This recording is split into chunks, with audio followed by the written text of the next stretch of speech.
రామచంద్ర నిజంగా మనిషికి సావు ఎట్లొస్తుందో ఎవ్వరు చెప్పలేరులా. అప్పటిదాకా మనతోని మంచిగా నవ్వుకుంటున్న మనిషి, ధైర్యంగా ఉన్న మనిషి ఇంటికి పోయే వరకల్లా మనిషి పానం కూడా పోవచ్చు. ఏందమ్మా మంచి ముచ్చట్లు చెప్పకనట సావు ముచ్చట చెప్తున్నావేంది, అవసరమా అని అనేరు. మనసుకు ఎంత తక్లీఫ్ అనిపించినా నిజాలైతే మాట్లాడుకోవాలి కదా, అందుకే అంటున్నా.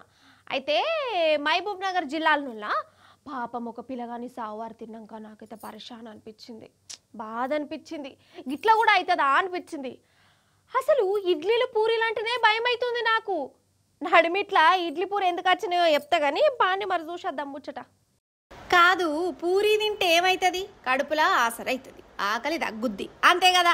కానీ పూరి తింటే పానం కూడా పోతుందని ఇప్పుడే ఎరుకైంది. ఇగో గీ పిల్లగాంది గట్లనే పోయింది అట్నుల్లా. పూరి తిన్న పాపానికి పాపం మనిషి లేకుంటాయిండు. అయ్యో కొంపదీసి పూరీలు ఏమైనా కలిపిర్రా, లేకుంటే డేట్ అయిపోయిన పూరి తిన్నడా అనేరు. పూరి మంచిదే కానీ తినేటప్పుడు అది గొంతులు ఇరుక్కున్నదట. కథం ఇక నరకం అంటే నరకం చూసిండు. మొసమర్రు లేదు, ఎట్లా మరుతుంది, అక్కడికక్కడనే జీవిడ్చిండట. ఆగో పూరి తింటుంటే లాస్ట్కు ఒక పూరి ఏం చేసి మరద పెట్టి అట్టే తిన్నాడు. అది మింగలే. లీలాగర ఇంటమా లీలాగర అని అన్న సార్ ఎవరికా పెట్టినావు డబ్బా డబ్బా తీర్పారేసి చూసినవా పూరి ఎంత పనిచేసిందో.